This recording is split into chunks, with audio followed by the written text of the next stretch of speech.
আসসালামু আলাইকুম ভিউয়ার্স, কেমন আছেন সবাই? আশা করি ভালোই আছেন।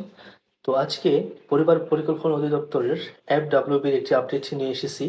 অর্থাৎ গত ২৮শে আগস্ট যেই শুনানি হয়েছিল, সেই শুনানির কি আপডেট হয়েছে সে সকল বিষয় নিয়ে বিস্তারিত আজকে এই ভিডিওতে।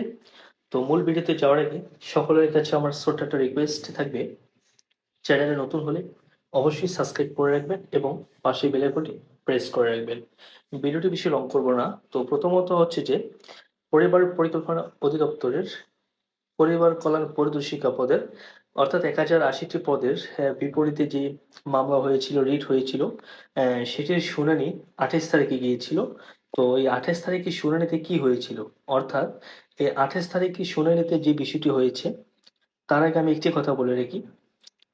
ইতিমধ্যে আমি একটি বিষয় খেয়াল করতেছি, আমার এই চ্যানেলে যে কোনো ভিডিওই পাবলিশ করি না কেন, কিছু দর্শক আছেন যে আপনারা বাজে মন্তব্য অথবা বাজে কমেন্ট করেন।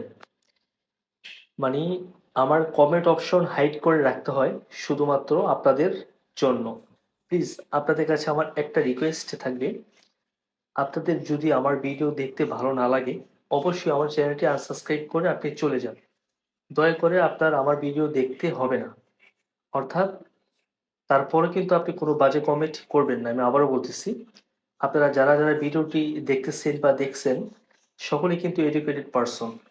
কোনো সম্মানী মা-বাবার সন্তান, তাই না?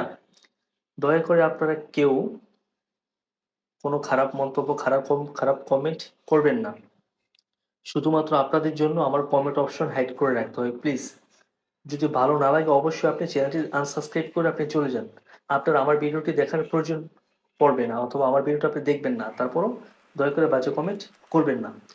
তো এখানে ২৮ তারিখে যেই শুনানির লাস্ট ডেট ছিল, সেটিতে কি হয়েছিল? তো এখানে সেটিতে যে বিষয়টি হয়েছে, শুনানির কথা ছিল, অর্থাৎ আদালতে শুনানির কথা ছিল, কিন্তু এই মামলাটি উঠেছে। ওঠার পরেও কিন্তু ম্যাজিস্ট্রেট এটি কিন্তু তেমন কোনো দেখার সময় পাননি বা এটি নিয়ে তিনি কোনো প্রকার পর্যালোচনা করেননি।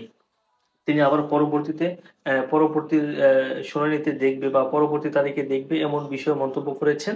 অর্থাৎ এই পরিবার কল্যাণ পরিদর্শিকা পদটি নিয়ে ২৮ তারিখে যেই শুনানি হয়েছিল সেটিতে তেমন কোনো আপডেটে আসেনি। আশা করি নেক্সট স্টেপে যখন আবার শুনানি হবে তখন কি হয়েছে বা কি হবে সেই বিষয় নিয়ে আপনাদেরকে বিস্তারিতভাবে জানিয়ে দেব। তো আপনাদের সকলের কাছে আমার আরেকটি রিকোয়েস্ট থাকবে, চ্যানেলে নতুন হলে সাবস্ক্রাইব করে রাখবেন, পাশে বেল আইকনটি প্রেস করে রাখবেন। ধন্যবাদ সবাইকে।